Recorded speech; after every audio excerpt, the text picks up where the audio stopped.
My old man had a saying: when something was so sickeningly bad and the behaviour of a person was so grotesquely appalling, he would simply say, "This is the bottom of the birdcage." Amidst all the dishonesty about the coronavirus scaremongering, alarmism, heartlessness, indifference, an absence of care from politicians and bureaucrats, we have today reached the bottom of the birdcage. We have a Prime Minister almost in tears making an emotional plea to Anastasia Palaszczuk to allow a young woman to attend her father's funeral. The young woman is quarantined in Canberra. The funeral was at 2 p.m. today. The Prime Minister lost his own father this year. He seemed on the verge of breaking down. He urged Premier Palaszczuk to relent and allow this Canberra woman to leave her hotel quarantine and attend the funeral. And the Prime Minister ironically said, quote, "It's not about borders, it's not about federation, it's not about politicians, and it's not about elections." Well, unfortunately, Prime Minister, it is, because there are politicians and bureaucrats who are making it all about borders and all about them.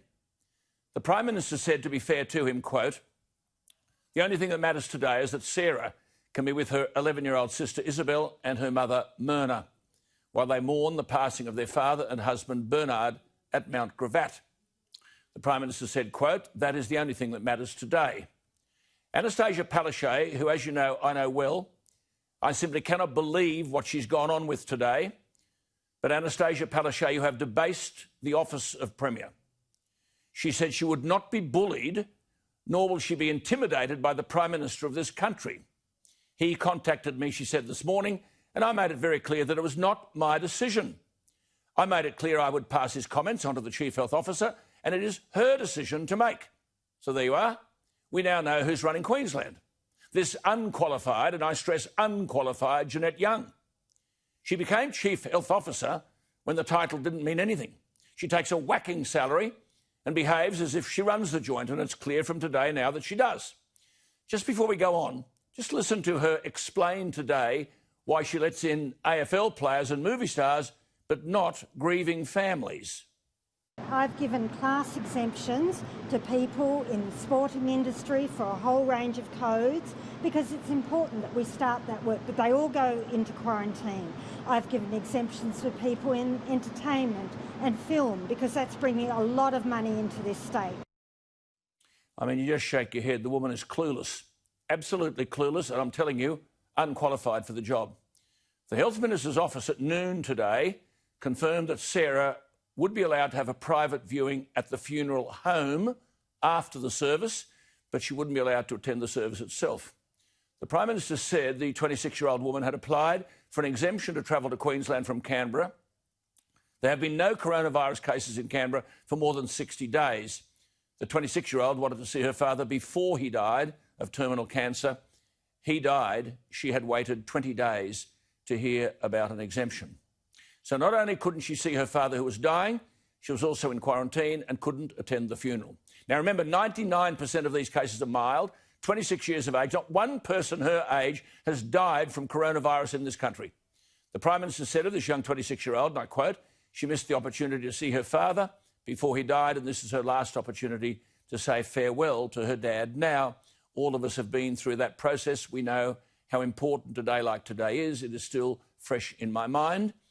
And he became emotional. It was a splendid performance on that front by the Prime Minister, but only up to a point. It was a performance which proved that the Prime Minister of this country is powerless. Anastasia Palaszczuk said she was not going to be bullied or intimidated by the Prime Minister.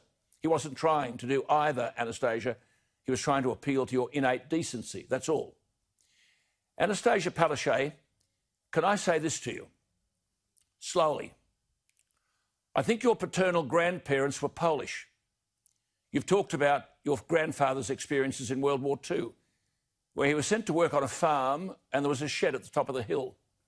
The German farmer's wife told your grandfather to go inside.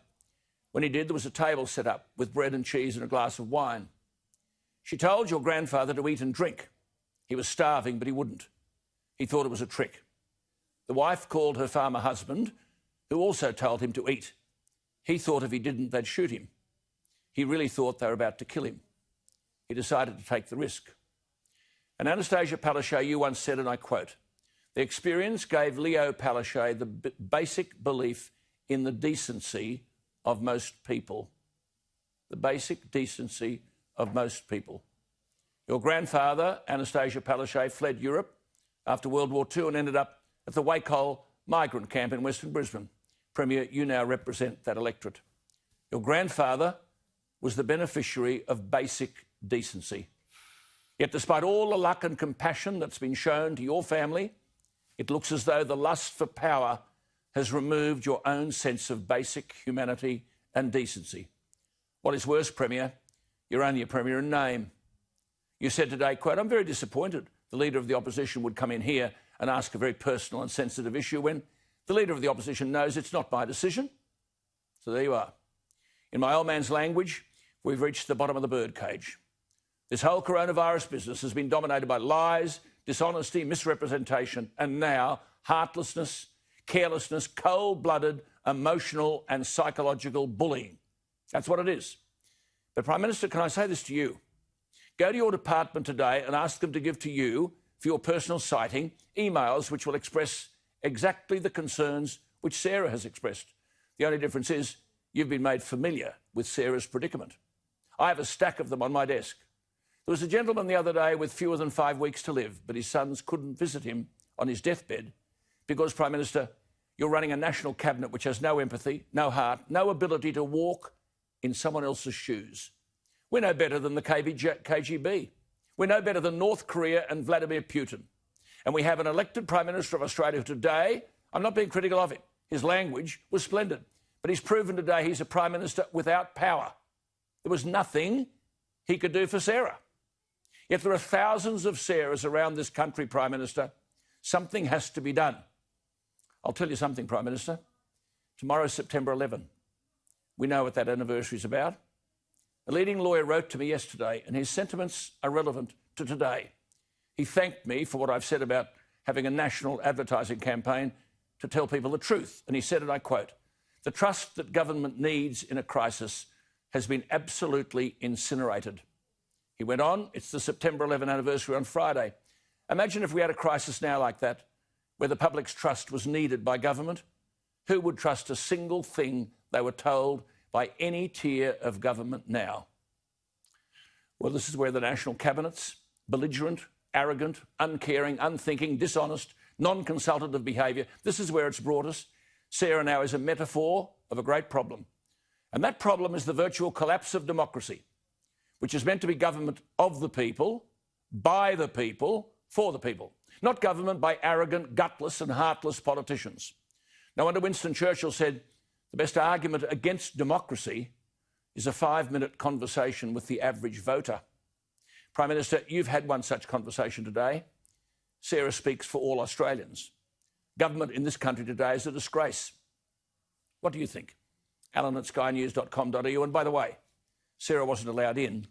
The same disgraceful Chief Health Officer and her Premier happily ushered in all those rich Victorians, but say no to a woman who wants to visit her dying father. Anastasia, what do you think your Polish grandfather would say to you today?